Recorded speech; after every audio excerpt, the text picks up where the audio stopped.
Hi friends, இன்றைக்கி வந்து நம்ம என்ன ரெசிபி பார்க்க போகிறோம்னு பார்த்தீங்கன்னா, ஒரு டிஃப்ரெண்ட்டான ஸ்டைலில் நம்ம வந்து மட்டன் கிரேவி தான் பார்க்க போகிறோங்க. யூஸ்வலாக செய்கிறது மாதிரி இல்லாமல் இன்றைக்கி வந்து கொஞ்சம் டிஃப்ரெண்ட்டாக நம்ம ட்ரை பண்ணி பார்க்கலாங்க. டேஸ்ட் ரொம்ப சூப்பராக இருக்கும். செய்கிறதும் பார்த்திங்கன்னா ரொம்ப குயிக்காக செஞ்சு முடிச்சிடலாம். எப்படி செய்கிறது அப்படிங்கிறத நம்ம வீடியோவில் போய் பார்க்கலாங்க. ஃபஸ்ட்டு நம்ம வந்து ஒரு பேஸ்ட் ரெடி பண்ணுவோங்க. அதுக்கு வந்து 2 பெரிய வெங்காயம் எடுத்திருக்கேன், 4 பல் பூண்டு, ஒரு சின்ன துண்டு இஞ்சி எடுத்துக்கலாம், 1/4 டீஸ்பூன் சீரகம், 1/4 டீஸ்பூன் மிளகு எடுத்துக்கலாம், அப்புறம் சின்ன கிராம்பு ஒன்று எடுத்துக்கலாங்க, ஒரு சின்ன துண்டு பட்டை எடுத்துக்கலாம், அப்புறம் சோம்பு பார்த்திங்கன்னா அது வந்து ஒரு 1/4 டீஸ்பூன் எடுத்துக்கலாங்க, கசகசா ஒரு 1/4 டீஸ்பூன் போட்டுக்கலாம். போட்டுட்டு ஏலக்காய் ஒரே ஒரு சின்ன ஏலக்காய் ஒன்று எடுத்து வச்சுருக்கேங்க, அதையும் போட்டுக்கலாம். இப்போ அடுத்தது இதை வந்து அடுப்பை பற்ற வச்சு எண்ணெய் ஊற்றிக்கலாங்க. எண்ணெய் பார்த்திங்கன்னா ஒரு டேபிள் ஸ்பூன் பக்கமாக நீங்கள் எண்ணெய் விட்டீங்க அப்படின்னா வெங்காயம் வதங்குறதுக்கு கரெக்டாக இருக்கும். வெங்காயம் வந்து ரொம்ப கலர் சேஞ்ச் ஆக வேண்டியது இல்லைங்க, ஓரளவுக்கு நிறம் மாறினாவே நமக்கு போதுமானதாக இருக்கும். இப்போ வந்து ஒரு கொத்து கருவேப்பிலை வந்து நம்ம போட்டுக்கலாம். போட்டுட்டு நல்லா வதக்கி விடுங்க. இந்த அளவுக்கு வெங்காயம் வதங்கிச்சுனாவே நமக்கு போதுமானதாக இருக்கும். இதை ஸ்விட்ச் ஆஃப் பண்ணிவிட்டு ஆற விட்டுடலாங்க.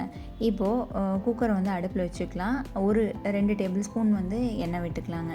எண்ணெய் காஞ்சோடனே ஒரு பெரிய வெங்காயத்தை கட் பண்ணி வச்சுருக்கிறேன், அதை போட்டுட்டு வதக்கி விடலாங்க.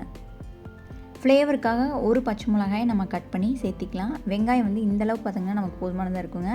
இது கூட வந்து ஒரு 2 சின்ன தக்காளி வந்து எடுத்து வச்சுருக்கேன், அதையும் போட்டு தக்காளி வந்து நல்லா மசிஞ்சு வர வரைக்கும் நம்ம வந்து வதக்கி விடலாங்க.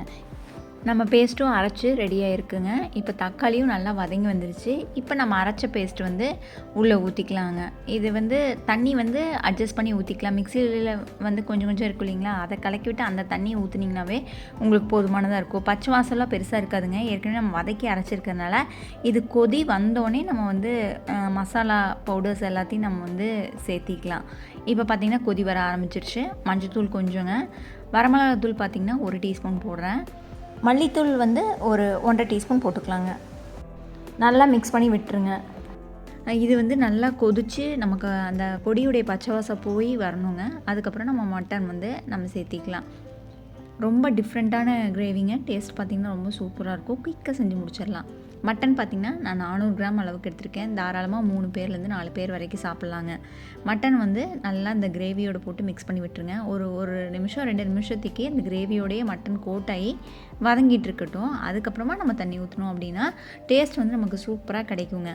தண்ணி வந்து ரொம்ப ஜாஸ்தி விட வேண்டாம். குக்கரில் வைக்கிறதுனால ஒரு 1/2 டம்ளர் தண்ணியே நமக்கு கரெக்டாக இருக்கும். உப்பு பார்த்திங்கன்னா 1 டீஸ்பூன் மட்டும் நான் சேர்த்துறேங்க.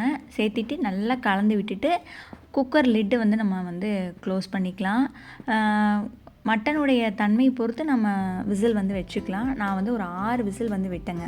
ப்ரெஷர் போனதுக்கப்புறமா நம்ம குக்கரை ஓப்பன் பண்ணி பார்த்தோம் அப்படின்னா மட்டன் வந்து நல்லா சாஃப்டாக வெந்திருந்திருக்கு. மறுபடியும் அடுப்பு பற்ற வச்சு ஒரு 2 நிமிஷத்துக்கு நல்லா கொதிக்க விடுங்க. கொஞ்சம் தண்ணியாக இருக்கிறது எல்லாமே கிரேவி பதத்துக்கு நமக்கு வந்து கரெக்டாக வந்துடும். அவ்வளோதாங்க. ரொம்ப சிம்பிளான மட்டன் கிரேவி வந்து நமக்கு ரெடி ஆயிடுச்சு.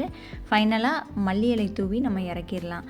சூப்பரான சிம்பிளான மட்டன் கிரேவி ரெடி ஆயிடுச்சு. இந்த வீடியோ கண்டிப்பாக உங்களுக்கு யூஸ்ஃபுல்லாக இருந்திருக்கும்னு நம்புகிறேங்க. பிடிச்சிருந்தா வீடியோக்கு வந்து ஒரு லைக் கொடுங்க. ஃப்ரெண்ட்ஸ் அண்ட் ஃபேமிலி கூட ஷேர் பண்ணுங்கள். நீங்கள் இது வரைக்கும் உமாவிருந்தகம் சேனல் சப்ஸ்கிரைப் பண்ணாமல் இருந்தீங்கன்னா சப்ஸ்கிரைப் பண்ணிக்கோங்க. தேங்க்யூ.